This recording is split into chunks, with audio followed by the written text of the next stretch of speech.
People keep saying that the new MacBook Neo is $499, but on the website it says $599.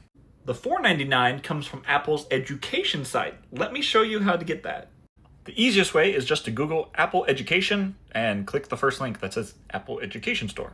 If you're already on Apple's website and want to find it, just hover over, let's say, Mac, and if you go down here, Education. And you know you're shopping in the right spot if you see this banner that talks about education, or that one. So now let's get our $499 Neo. So we selected our color, and as you see, it is $499. So the question is, does Apple ask for an ID or a school email? I don't know. I'm not a student. I have purchased things from there when I was a student, and I don't ever think I gave them an ID.